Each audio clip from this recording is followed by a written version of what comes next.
How Budweiser forgot the secret of its own success. The Mulvaney stunt could be remembered as one of the worst marketing missteps in history. Of Budweiser is the king of beers, as its slogan claims, then Bud Light has long been the queen.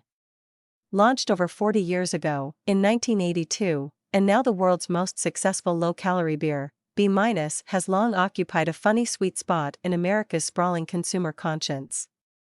Also known as redneck soda, frat water, and turtle jizz, Bud Light is a product that conveys a mass-marketable sense of irony. That's what ad men dream about. But then, 2 months ago, Anheuser-Busch, Bud's parent company, did something stupid. Some marketing whiz decided it would be super provocative to partner, as marketing drones like to say, with the trans influencer Dylan Mulvaney. Mulvaney promoted a can with her face on it to celebrate her first anniversary as a member of the opposite sex. This went viral in all the wrong ways and tapped into a social force that is now far more potent than blue-collar irony. The blue-collar culture war. An angry online reaction began and just kept gathering speed. Mass boycotts continued and anti-Bud hashtags sprouted up everywhere. And now sales are down almost 30% year-on-year. Retailers are slashing the price of Bud Light and Anheuser's shares are crashing.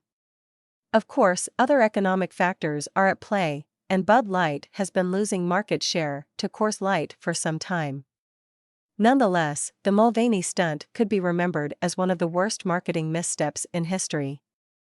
Publicity isn't always good publicity, and, in a cost-of-living crisis when rage-addicted Americans can instantly share their fury together, a major online blunder can cost millions, even billions. Presumably blinded by woke corporate thinking, Budweiser forgot the secret of its own success. From its launch in 1982, Anheuser successfully pitched Bud Light as a low-calorie lager that men drink.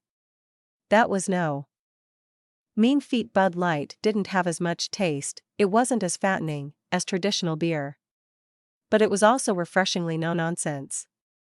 Anheuser's trick was to realize that working-class Americans weren't allergic to the idea of a diet beer.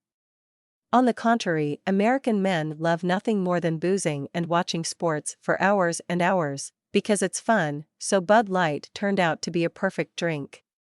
You can guzzle it down all day, because it's light, and you still get plastered, because it's 4.2% alcohol.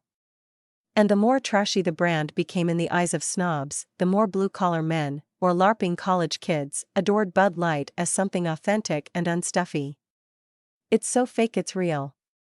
That made Bud Light easily America's most popular beer. But then it met Dylan Mulvaney.